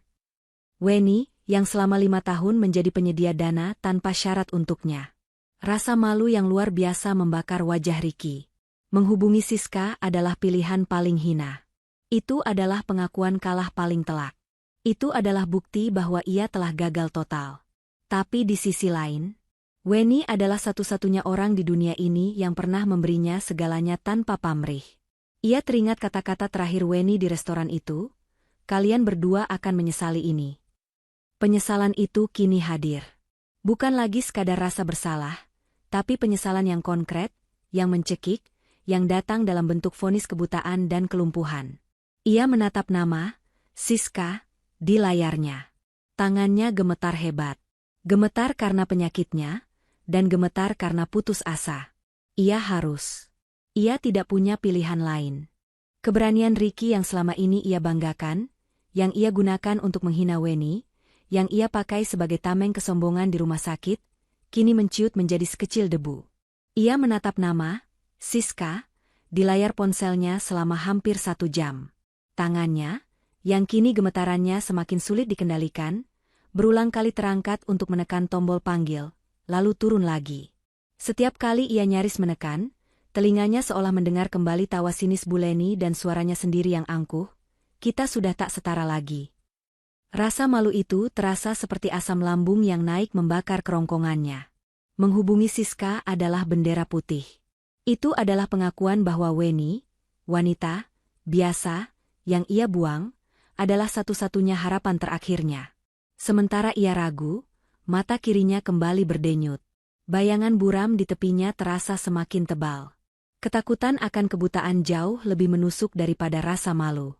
Ia menarik napas tajam. Persetan dengan harga diri. Ia menekan tombol panggil. Nada sambung berbunyi sekali, 2 kali, 3 kali. Tepat saat Ricky mengira Siska tidak akan mengangkatnya, panggilan itu terhubung. Tidak ada suara halo. Hanya keheningan yang dingin. Halo, suara Ricky serak. "Halo, Siska?" Terdengar helaan napas sinis di seberang sana. "Hebat. Ternyata kamu masih simpan nomorku, Dr. Ricky Pratama yang terhormat." Suara Siska terdengar begitu tajam dan penuh kebencian, membuat nyali Ricky semakin ciut. Yes. Siska, aku minta maaf ganggu malam-malam. Minta maaf? Siska tertawa. Tawa yang sama sekali tidak terdengar ramah. Sudah setahun lebih kamu membuang sahabatku seperti sampah. Dan sekarang kamu meneleponku untuk minta maaf? Agak terlambat, menurutmu? Bukan itu. Ricky mengusap wajahnya yang berkeringat dingin. Aku cuma mau tanya kabar Weni. Tawa Siska berhenti seketika. Hening sejenak, digantikan oleh nada suara yang sangat berbahaya. Kamu tanya apa? Kabar Weni? Setelah setahun kamu tidak peduli dia hidup atau mati? Kamu serius? Otakmu yang sudah jadi dokter itu masih berfungsi, kan? Siska, tolong. Ricky memohon, nada arogansinya hilang total, berganti dengan keputusasaan yang kentara. Aku benar-benar perlu bicara dengannya. Ini penting. Ini soal hidup dan mati. Hidup dan mati. Siska mendengus. Hidup dan mati siapa? Kamu? Kenapa? Uangmu habis? Mau minta dibiayai lagi untuk sekolah spesialis? Atau mungkin, kamu sakit? Kamu kena karma, Ricky? Tebakan Siska yang tepat sasaran itu terasa seperti tamparan keras. Ricky terdiam, tidak bisa membantah. Aku tahu, seru Siska, suaranya naik. Pasti kamu kena masalah, kan? Sudah kuduga. Kamu dan ibumu itu benalu. Kalian pikir Weni itu bank berjalan yang bisa kalian datangi setiap kali kalian butuh uang? Bukan begitu, SIS. Tolong dengarkan aku. Ricky mulai panik. Aku tidak mau dengar apa-apa, potong Siska. Dengar ya, Ricky. Weni sudah bahagia. Dia sudah membangun hidupnya lagi dari nol, hidup yang kamu hancurkan. Dia sudah melupakan benalu parasit seperti kamu dan ibumu. Jangan pernah berani ganggu dia lagi. Dan jangan pernah hubungi aku lagi. Klik. Telepon ditutup. Ricky menatap layar ponselnya dengan nanar. Siska, tunggu. Ia mencoba menelepon lagi. Nomornya langsung sibuk. Siska memblokirnya. Ricky melempar ponselnya ke sofa. Sialan. Ia berjalan mondar-mandir di ruang tengahnya yang gelap. Putus asa. Siska adalah satu-satunya jalannya. Dan jalan itu baru saja ditutup. Bu Leni keluar dari kamarnya dengan wajah sembab. Gimana, Ricky? Dapat pinjaman? Diam, Bu, bentak Ricky. Ini semua juga gara-gara ibu. Kalau ibu tidak terus meracuniku, mungkin Weni masih mau memaafkanku. Kenapa jadi salah ibu? Bu Leni tidak terima. Kamu yang menginginkannya. Kamu yang bilang malu. Pertengkaran itu tidak ada gunanya. Ricky kembali meraih ponselnya. Ia tidak bisa menelepon. Tapi ia masih bisa mengirim pesan. Dengan tangan gemetar, kombinasi penyakit dan putus asa, ia mengetik pesan singkat. Siska, aku tahu kamu benci aku. Aku pantas mendapatkannya. Tapi aku mohon. Ini bukan soal uang untuk foya-foya. Aku sakit parah. Namanya Nmos. Aku butuh operasi 3 miliar atau aku bisa buta dan lumpuh permanen. Dokter Bayu di RS Sentosa yang mendiagnosisku. Kamu bisa cek. Aku tidak tahu harus minta tolong siapa lagi. Aku cuma mau minta maaf sama Weni. Tolong, yes. Beritahu aku di mana dia. Ia menekan tombol kirim. Centang 2. Biru. Siska membacanya. Ricky menunggu. 5 menit. 10 menit. 30 menit. Tidak ada balasan. Harapannya padam. Siska benar-benar tidak peduli. Tentu saja. Kenapa juga Siska harus peduli? Ricky membanting ponselnya lagi. Selesai. Tamat sudah riwayatnya. Namun 1 jam kemudian, sebuah notifikasi pesan masuk berbunyi. Dari Siska. Jantung Ricky berdebar kencang. Ia buru-buru membukanya. Itu bukan alamat. Itu bukan nomor telepon Weni. Itu hanya 1 kalimat balasan yang dingin. Kamu pikir Weni masih sama seperti dulu? Kamu pikir dia masih Weni yang biasa, yang bisa kamu injak-injak kapanpun kamu mau? Kamu pikir dia bakal menangis kasihan mendengar penyakitmu? Lucu sekali. Ricky merosot. Siska hanya mengejeknya. Tapi kemudian, ada satu pesan lagi di bawahnya. Weni yang sekarang terlalu sibuk mengurus yayasan barunya, untuk sekadar mengingat sampah masa lalunya. Kalau kamu memang butuh bantuan, cari saja sendiri. Jangan jadi pengecut. Pesan itu selesai, tapi Ricky terpaku pada satu kata. Yayasan? Yayasan apa? Weni punya yayasan? Weni yang biasa. Itu? Apa maksud Siska? Ini jebakan? Atau ejekan lain? Tangannya yang gemetar buru-buru meraih laptop di meja kerjanya. Mata kirinya yang buram membuatnya harus mendekatkan wajah ke layar. Ia membuka mesin pencari. Apa yang harus ia ketik? Yayasan Weni?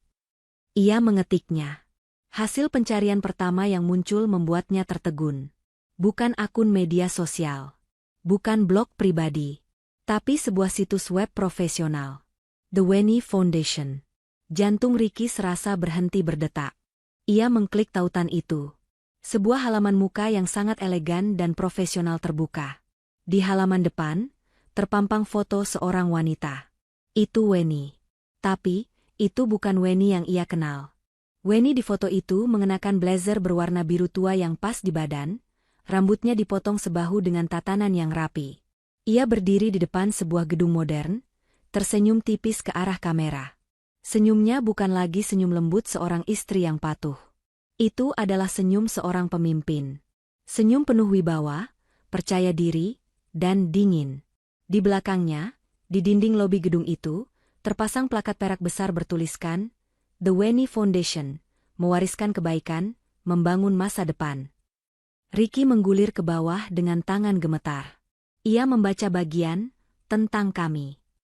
Didirikan oleh Weni Astuti, seorang penulis buku inspiratif terlaris, bangkit dari abu, The Weni Foundation adalah organisasi nirlaba yang didedikasikan untuk membantu mereka yang berjuang.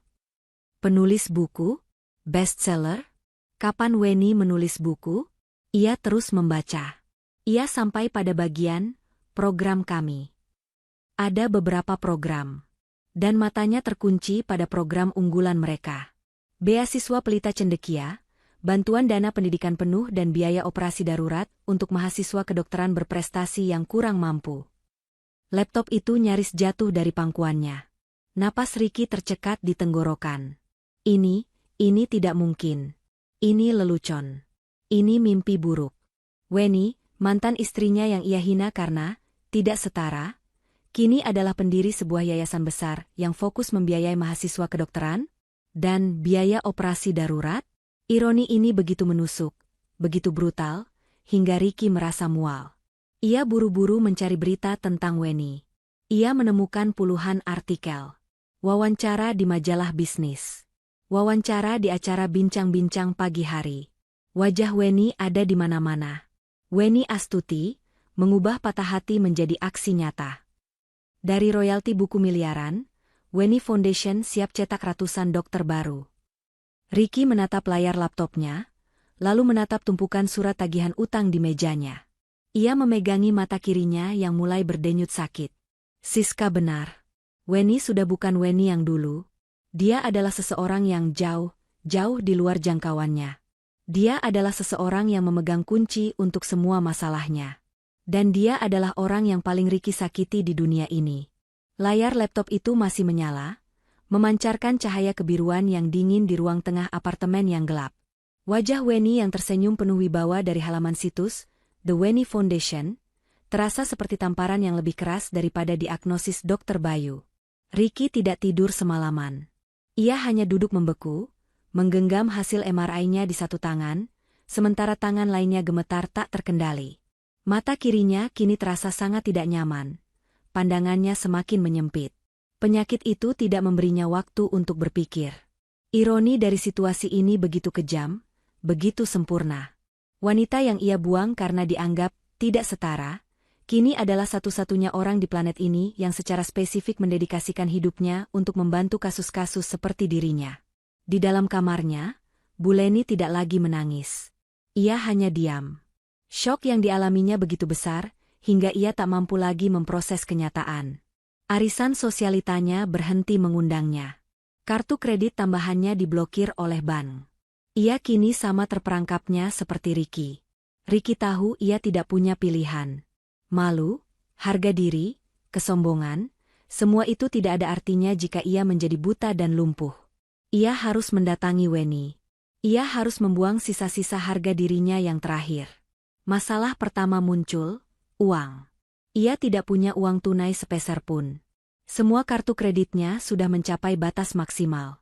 Ia menatap kunci mobil BMW-nya yang tergeletak di meja. Percuma.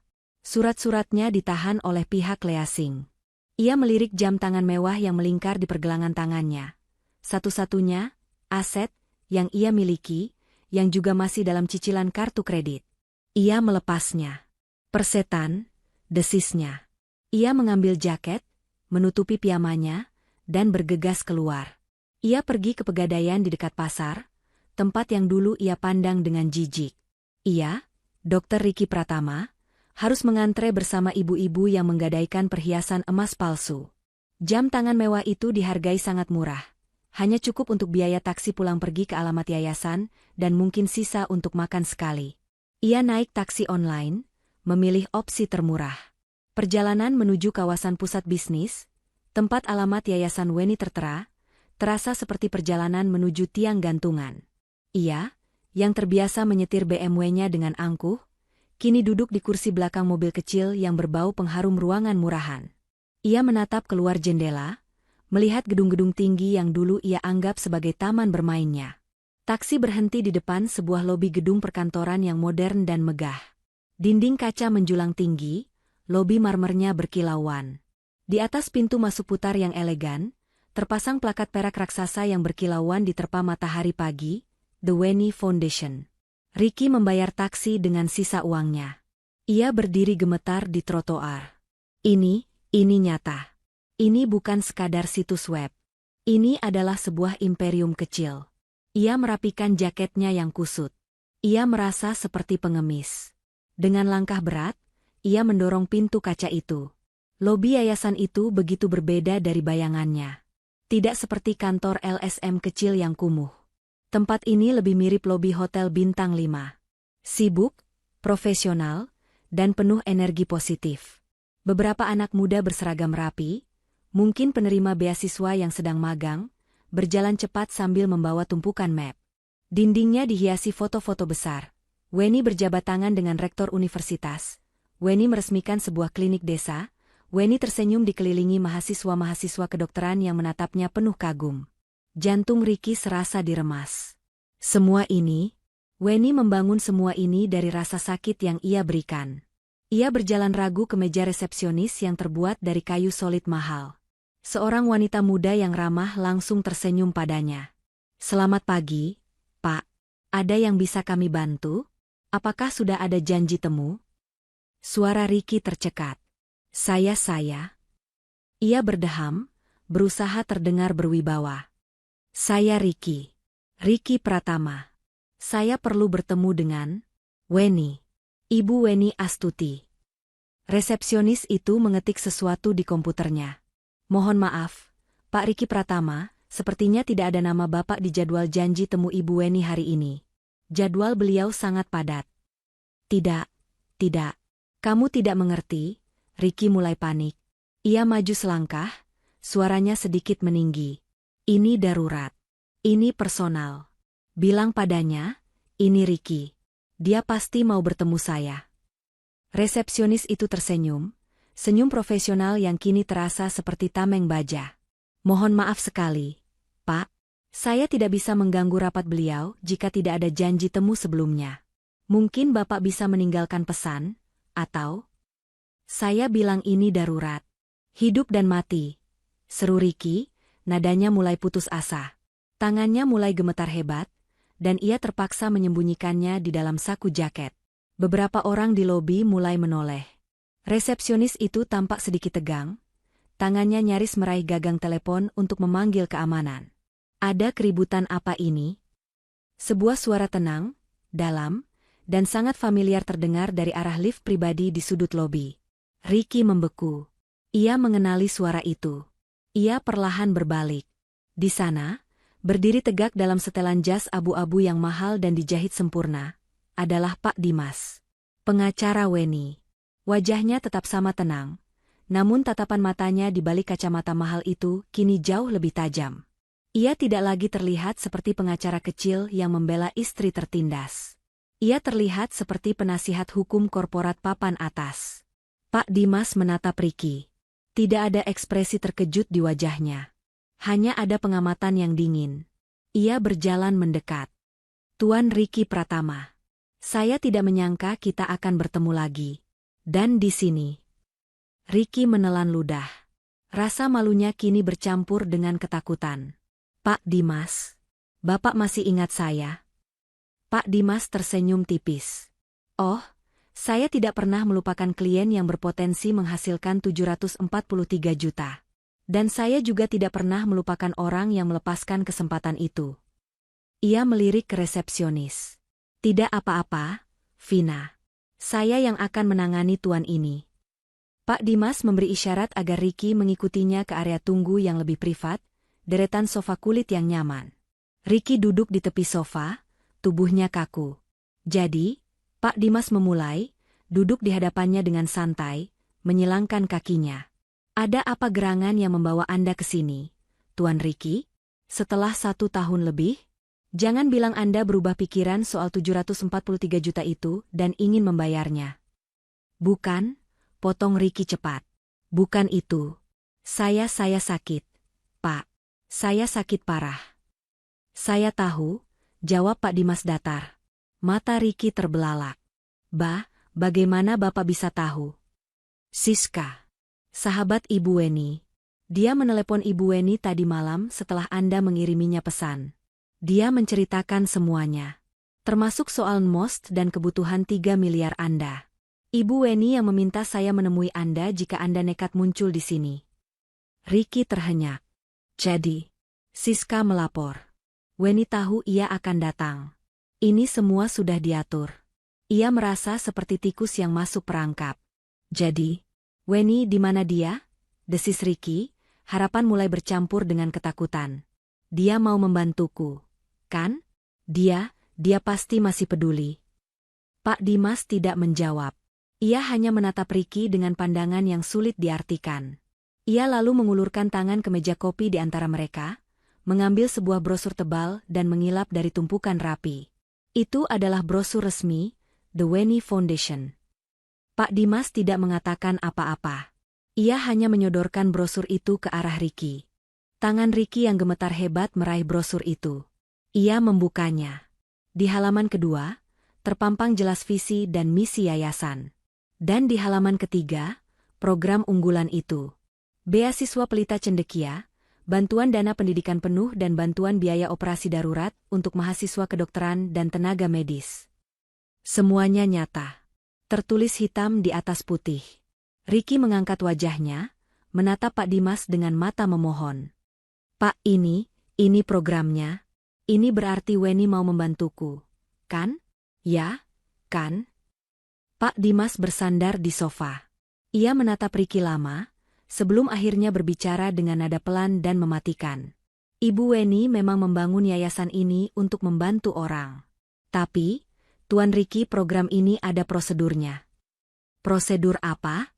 Saya akan lakukan apa saja. Pak Dimas tersenyum tipis. Bagus. Kalau begitu, silakan kembali ke meja resepsionis. Untuk apa? Tanya Ricky bingung. Untuk mengambil formulir, jawab Pak Dimas. Formulir pendaftaran penerima bantuan dana medis. Anda harus mengisinya dengan lengkap. Lampirkan surat keterangan tidak mampu dari kelurahan, rincian utang-utang Anda, surat diagnosis resmi dari Dr. Bayu, dan tentu saja surat rekomendasi. Nanti tim kami akan meninjau, apakah Anda layak atau tidak. Ricky membeku. Surat keterangan tidak mampu. Dia, seorang dokter Ricky Pratama, harus meminta surat miskin dari kelurahan. Anda, lanjut Pak Dimas, datang ke sini bukan sebagai mantan suami yang mencari belas kasihan, Tuan Ricky. Anda datang ke sini sebagai pemohon. Sebagai pengemis. Sama seperti puluhan pemohon lainnya. Sekarang, silakan ambil formulirnya. Ricky keluar dari lobi megah, The Weni Foundation, dengan langkah gontai. Tubuhnya terasa ringan sekaligus berat, seolah jiwanya sudah ditarik keluar. Di tangannya, tergenggam selembar brosur dan beberapa lembar formulir pendaftaran yang terasa lebih berat daripada vonis Dr. Bayu. Formulir pendaftaran penerima bantuan. Surat keterangan tidak mampu dari kelurahan. Kata-kata itu menari-nari di depan matanya yang mulai buram. Iya, Dr. Ricky Pratama, yang fotonya pernah dipajang di majalah kesehatan internal rumah sakit, kini harus mengemis surat miskin di kelurahan. Ini adalah penghinaan di level yang tak pernah ia bayangkan. Pak Dimas bahkan tidak mengantarnya keluar. Ia dibiarkan berjalan sendiri, melewati tatapan ingin tahu para staf muda yang melihatnya masuk dengan Pak Dimas dan kini keluar dengan wajah pucat pasi. Ia sampai di apartemennya yang terasa seperti penjara mewah. Bu Leni langsung menyambutnya di depan pintu. "Gimana, Ricky? Kamu ketemu Weni? Dia mau bantu, kan? Dia pasti masih cinta sama kamu. Ibu yakin." Ricky tidak menjawab. Ia berjalan lurus ke meja makan dan melempar formulir itu ke atas meja marmer. "Baca," desisnya. Bu Leni meraih kertas-kertas itu. Matanya membelalak saat membaca judul formulir itu. "Apa ini? Formulir? Kenapa pakai formulir segala? Dia kan mantan istrimu." Lalu matanya sampai pada daftar persyaratan. Lampirkan. Surat keterangan. Tidak mampu, dari kelurahan. Suara Bu Leni melengking. "Weni sudah gila. Dia mau mempermalukan kita. Dia mau kita mengemis. Dia sudah berhasil, Bu," teriak Ricky, suaranya pecah. Ia meninju dinding di sebelahnya, namun tinjunya terasa lemah. Tangannya terlalu gemetar. "Dia sudah berhasil membuatku jadi pengemis. Apa ibu pikir aku punya pilihan lain? Hah? Ibu mau aku buta? Ibu mau aku lumpuh di kursi roda sementara ibu mendorongku di apartemen ini, yang bulan depan akan disita ban?" Bu Leni terdiam. Wajahnya pucat. Realitas menghantamnya tanpa ampun.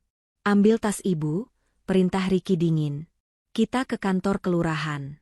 Sekarang." "Tapi, Ricky, ibu malu." Rintih Bu Leni. "Ibu lebih malu mana? Pergi ke kelurahan, atau didatangi debt collector dan diusir dari apartemen ini di depan teman-teman arisan ibu?" Bu Leni tidak bisa membantah. Dengan tubuh gemetar, ia mengganti bajunya. Ia sengaja memakai kacamata hitam besar dan masker, berharap tidak ada yang mengenalinya. Perjalanan ke kantor kelurahan adalah perjalanan paling memalukan dalam hidup mereka. Mereka tidak bisa naik BMW yang pajaknya sudah mati itu. Mereka harus naik taksi online, yang berhenti tepat di depan gapura kelurahan yang catnya sudah kusam. Begitu masuk, semua mata memandang mereka. Staf kelurahan yang sedang sibuk mengetik, warga lain yang sedang antre BPJS gratis. Mereka adalah pemandangan yang sangat kontras. Bu Leni dengan tas bermerek KW yang disembunyikannya, dan Ricky, dokter muda yang wajahnya mulai dikenali warga sekitar, kini duduk di kursi tunggu plastik berwarna oranye yang retak-retak. "Loh, ini bukannya dokter Ricky yang tinggal di apartemen Puncak Jaya, ya?" bisik seorang staf ke temannya. "Iya, kok kesini? Bukannya ini loket untuk surat miskin?" Ricky hanya menunduk, mengepalkan tangannya yang gemetar di pangkuannya. Bu Leni pura-pura sibuk dengan ponselnya, meski layarnya mati. Saat giliran mereka dipanggil, Ricky maju ke loket dengan kaki berat. "Selamat pagi, Pak. Ada yang bisa dibantu?" Saya mau mengurus surat keterangan tidak mampu," ucap Ricky, suaranya nyaris tak terdengar. Petugas itu mengangkat wajahnya, terkejut. "Maaf, Pak, untuk siapa?" "Untuk saya, Ricky Pratama." Petugas itu memandangnya dari atas ke bawah. "Pak Ricky yang dokter itu? Yang di apartemen? Maaf, Pak, tapi Bapak tidak terlihat." "Saya sakit," potong Ricky, nadanya naik. "Saya sakit parah, butuh biaya operasi 3 miliar. Saya sudah tidak bekerja. Saya bangkrut. Saya tidak punya uang. Apa itu kurang jelas? Berikan saja formulirnya." Seluruh kantor kelurahan hening. Semua mata menatap Ricky. Bu Leni rasanya ingin pingsan di tempat. Penghinaan ini lebih buruk dari kematian. Setelah proses yang terasa seperti 1 abad, diwarnai tatapan curiga dan bisik-bisik yang menyakitkan, selembar kertas berharga itu akhirnya ada di tangan Ricky. Surat keterangan tidak mampu. Stempel basah kelurahan itu terasa seperti cap panas yang membakar telapak tangannya. Malam itu, Ricky tidak bisa tidur. Ia duduk di meja kerjanya, di bawah lampu baca yang redup. Ia mengisi lembar demi lembar formulir pendaftaran dari The Weni Foundation. Nama pemohon, Ricky Pratama. Pekerjaan, dokter bedah, non-aktif. Ia sampai pada kolom, rincian utang. Ia menuliskannya satu persatu, menelan harga dirinya di setiap goresan pena, KPR apartemen Puncak Jaya, sisa pokok, 1,2 miliar. KKB mobil BMW seri 3, sisa pokok, 450 juta. Kartu kredit Bank A, 80 juta. Kartu kredit Bank B, 75 juta. Pinjaman personal Bank C, 100 juta. Totalnya melebihi 2 miliar rupiah. Di kolom, aset yang dimiliki, ia menulis satu kata, nihil. Ia melampirkan surat miskin itu, fotokopi semua tagihan utangnya, dan surat diagnosis dari Dr. Bayu. Sebuah proposal lengkap tentang kebangkrutan dan kegagalannya. Keesokan paginya, ia kembali ke gedung yayasan. Kali ini, penampilannya lebih menyedihkan. Ia tidak bercukur, matanya merah. Ia menyerahkan map tebal itu kepada resepsionis Vina, yang menerimanya dengan senyum profesional yang sama. Baik, Pak. Berkas Anda sudah kami terima. Tim peninjau kami akan memprosesnya. Mohon ditunggu. Ricky menunggu di lobi. 1 jam. 2 jam. 3 jam. Ia melihat orang-orang berlalu lalang. Ia melihat mahasiswa kedokteran yang ceria, yang mungkin dibiayai oleh Weni. Tepat saat ia mengira akan disuruh pulang, Pak Dimas muncul dari lift. Pak Ricky, Ibu Weni akan menemui Anda sekarang. Jantung Ricky serasa copot. Ini saatnya. Ia mengikuti Pak Dimas seperti domba menuju penjagalan. Mereka naik lift pribadi ke lantai tertinggi. Lantai penthouse. Pintu lift terbuka, langsung menuju sebuah ruangan kantor yang sangat luas. Dindingnya didominasi kaca, menyajikan pemandangan 180 derajat kota Jakarta. Di tengah ruangan itu, di balik meja kayu mahoni raksasa yang bersih, duduklah Weni. Ricky berhenti bernapas. Weni yang ia lihat kini bukan Weni di foto. Dia jauh lebih berkuasa. Rambutnya disanggul modern yang rapi. Ia mengenakan blus sutra berwarna zamrud yang elegan. Wajahnya dipoles riasan tipis namun tegas. Ia sedang membaca sesuatu di layar komputernya. Ia tidak langsung mendongak saat Ricky dan Pak Dimas masuk. Ibu, Pak Ricky sudah di sini, kata Pak Dimas pelan. Weni menyelesaikan apa yang ia baca. Lalu, ia mengangkat kepalanya perlahan. Mata itu yang paling berubah. Dulu mata itu penuh cinta, penuh pemujaan. Kini, mata itu dingin, tenang, dan tajam seperti mata elang. Tidak ada cinta, tidak ada benci. Hanya kalkulasi. Silakan duduk, Pak Ricky, kata Weni. Suaranya datar. Bukan, Mas Ricky. Tapi, Pak Ricky. Ricky duduk di kursi kaku di depan meja Weni. Ia merasa seperti terdakwa. Pak Dimas berdiri diam di sudut ruangan. Saya sudah meninjau berkas permohonan Anda. Weni memulai, suaranya tenang, seolah sedang membahas laporan cuaca. Ia mengambil map Ricky yang tadi diserahkannya. Diagnosis NMOS dari Dr. Bayu, valid. Progresif. Kebutuhan dana 3 miliar, kami sudah verifikasi ke rumah sakit di Singapura. Angkanya akurat. Weni membuka lembar berikutnya. Dan rincian utang Anda. Total pukul 25 miliar. Sangat impresif. Anda berhasil menghabiskan uang sebanyak itu hanya dalam 1 tahun. Wajah Ricky memerah karena malu. Weni. Ricky tidak tahan lagi. Ia harus memohon. Wen aku minta maaf. Aku tahu aku salah. Aku buta, Wen aku sombong aku. Weni mengangkat tangannya sedikit, telapak tangannya menghadap Ricky. Sebuah gestur kecil, namun memiliki kekuatan luar biasa untuk membungkam Ricky seketika. "Pak Ricky," katanya, nadanya masih datar, "saya tidak tertarik dengan permintaan maaf Anda. Itu urusan personal Anda, dan tidak ada nilainya dalam proposal bisnis ini." "Bisnis?" Ricky ternganga. "Tentu saja. Yayasan ini adalah entitas legal. 3 miliar rupiah adalah investasi yang sangat besar untuk menyelamatkan satu nyawa. Tim saya harus meninjau, apakah aset yang akan diselamatkan ini sepadan dengan biayanya." Ricky merasa seperti ditusuk. "Aset? Kamu anggap aku aset?" "Tentu saja. Anda seorang dokter bedah terlatih. Anda punya keahlian. Sayang sekali jika harus dibuang begitu saja menjadi buta atau lumpuh." Weni menatapnya tajam. "Tapi, Anda juga punya rekam jejak yang sangat buruk dalam mengelola investasi yang diberikan orang lain kepada Anda." Kalimat itu menohok Ricky tepat di jantung. Weni merujuk pada 5 tahun biaya kuliahnya. Ricky menunduk. Ia kalah telak. "Lalu apa keputusanmu, Wen? Kamu akan menolakku?" Weni bersandar di kursinya. Ia menatap Ricky lama. Keheningan di ruangan itu terasa begitu berat. "Tidak. Permohonan Anda disetujui." Napas Ricky terlepas. Air mata lega nyaris tumpah. "Weni, terima kasih. Terima kasih. Aku janji aku akan." "Saya belum selesai," potong Weni, suaranya masih sedingin es. "Yayasan akan menanggung penuh biaya 3 miliar untuk operasi Anda di Singapura." "Terima kasih, Tuhan. Terima kasih, Wen."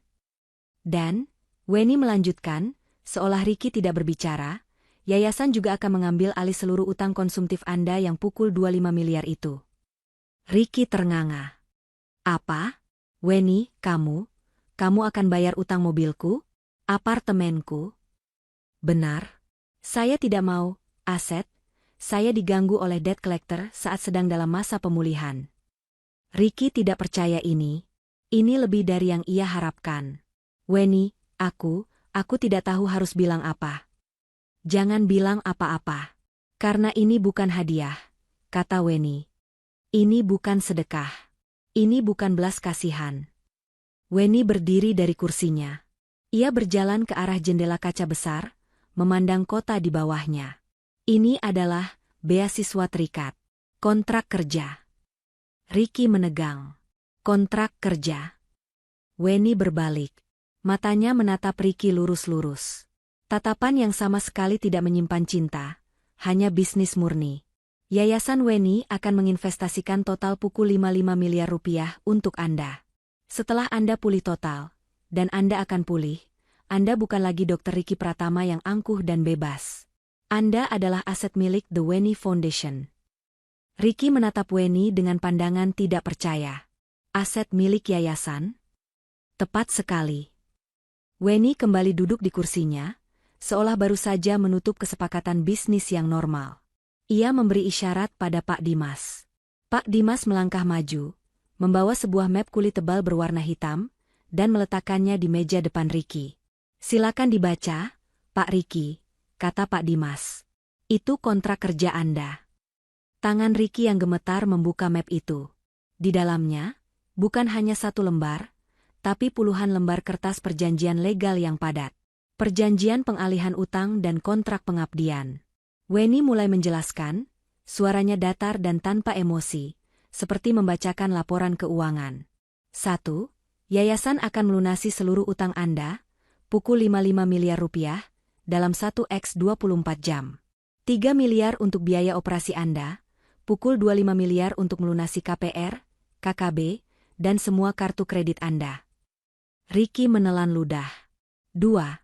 Seluruh aset yang terkait dengan utang tersebut, apartemen di Puncak Jaya dan mobil BMW seri 3 Anda, akan disita oleh yayasan sebagai jaminan kolateral. Tim Pak Dimas akan mengurus pengosongannya besok pagi. Anda dan ibu Anda punya waktu malam ini untuk berkemas. Mata Ricky terbelalak. Disita? Tapi, aku akan tinggal di mana? 3. Yayasan akan menyediakan akomodasi dasar untuk Anda selama masa kontrak. Sebuah kamar di asrama staf klinik kami. 4. Kontrak ini bersifat mengikat. Anda akan mengabdikan diri sebagai dokter di bawah naungan The Weni Foundation. Mengingat total investasi yayasan pada Anda adalah pukul 55 miliar, dan gaji standar dokter di klinik kami adalah 15 juta per bulan, maka Weni mengambil kalkulator di mejanya, menekankannya dengan pelan. Anda terikat kontrak pengabdian penuh dengan kami selama 28 tahun. 28 tahun. Ricky merasa lemas. Itu adalah hukuman seumur hidup. Kecuali, lanjut Weni, seolah membaca pikirannya, jika Anda bekerja dengan sangat baik. Yayasan kami memiliki program percepatan untuk aset berprestasi. Jika Anda bisa menunjukkan dedikasi dan pelayanan yang luar biasa di tempat terpencil, mungkin kontrak Anda bisa ditinjau ulang. Tempat terpencil, desis Ricky. Tentu saja. Anda tidak mengira saya akan menempatkan Anda di rumah sakit mewah di Jakarta, kan, Pak Ricky? Weni tersenyum tipis. Senyum pertama yang Ricky lihat, dan itu adalah senyum yang paling menakutkan. Anda akan ditempatkan di klinik bakti medika kami. Di sebuah desa terpencil di kaki gunung, 8 jam perjalanan darat dari kota terdekat. Ricky menunduk. Ia tidak punya pilihan. Menandatangani kontrak 28 tahun di desa terpencil, atau menjadi buta, lumpuh, dan dikejar debt collector di penjara. Saya tanda tangan, lirih Ricky. Pilihan yang bijak, kata Weni. Ia menyodorkan pena mahal. Ricky mengambil pena itu. Tangannya gemetar hebat. Separuh karena penyakit, separuh karena nasibnya yang baru saja disegel. Ia menandatangani setiap lembar yang ditunjuk oleh Pak Dimas. Baik, kata Weni, segera setelah tanda tangan terakhir dibubuhkan. Pak Dimas akan mengantar Anda ke bank untuk membuka rekening baru atas nama yayasan, dan mengatur keberangkatan Anda ke Singapura lusa. Selamat bekerja, Dr. Ricky. Weni kembali menatap layar komputernya, mengabaikan Ricky sepenuhnya, seolah rapat telah usai dan Ricky sudah tidak ada di ruangan itu. 2 hari kemudian, tim dari Pak Dimas datang ke apartemen Puncak Jaya. Bu Leni, yang mengira Weni akan luluh dan membiarkan mereka tinggal, meraung-raung histeris.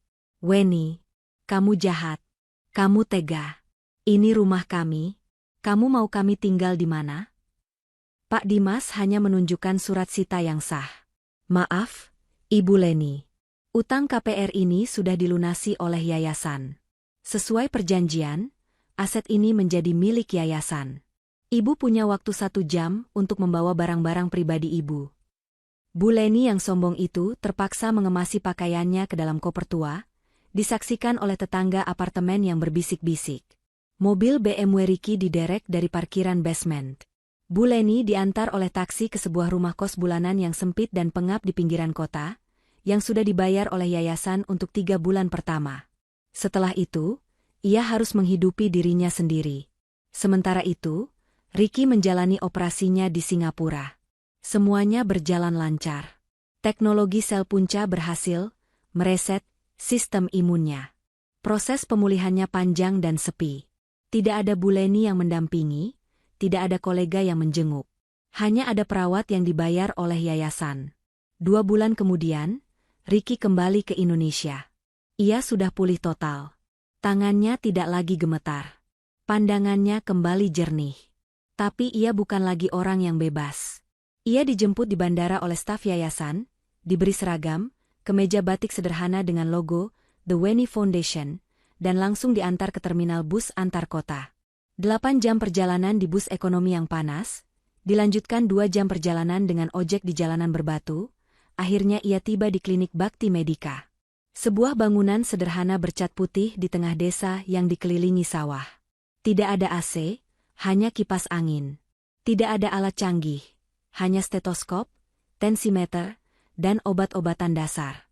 Ricky, mantan dokter bedah primadona, kini harus menangani pasien batuk pilek, diare, dan ibu-ibu melahirkan dengan peralatan seadanya. Awalnya ia marah, benci, dan merasa terhina. Namun, ia tidak punya pilihan. Setiap hari ia bekerja di bawah pengawasan kepala klinik yang tegas. Di Jakarta, Bu Leni menderita. Uang 3 bulan habis.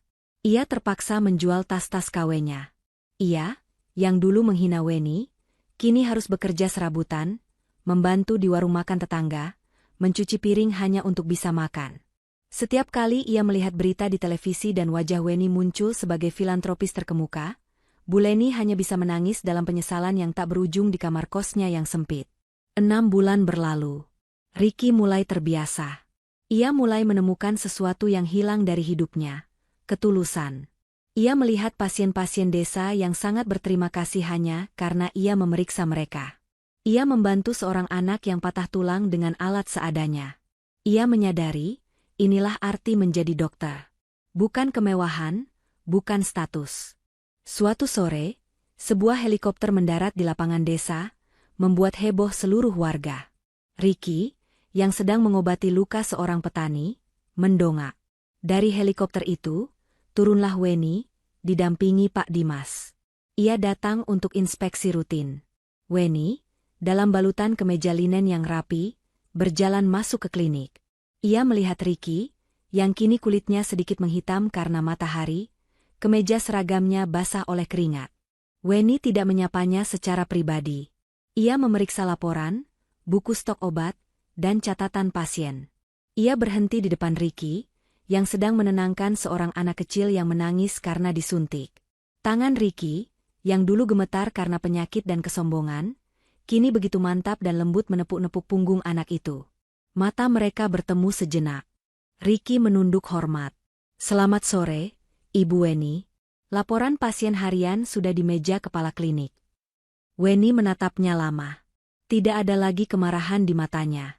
Hanya tatapan seorang pimpinan pada stafnya. "Kerja bagus, Dr. Ricky. Pertahankan. Masih ada 27,5 tahun lagi." Weni berbalik, kembali ke helikopternya. Ricky memandangi helikopter itu terbang menjauh. Ia menghela napas panjang. Ia memang sudah tidak setara dengan Weni. Weni berada di langit, sementara ia di bumi. Weni telah menang mutlak. Ia tidak hanya mengambil kembali uangnya. Ia tidak hanya membalas dendam. Ia telah mengambil hidup Ricky, menghancurkannya, lalu membangunnya kembali sesuai versinya. Seorang dokter yang mengabdi, bukan seorang suami yang angkuh.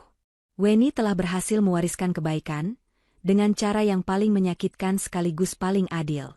Pesan moral singkat. Kesombongan adalah utang yang bunganya paling besar. Ia akan menagih saat kita paling tidak siap. Sementara ketulusan adalah investasi. Ia akan kembali berlipat ganda, seringkali dalam bentuk yang tak terduga.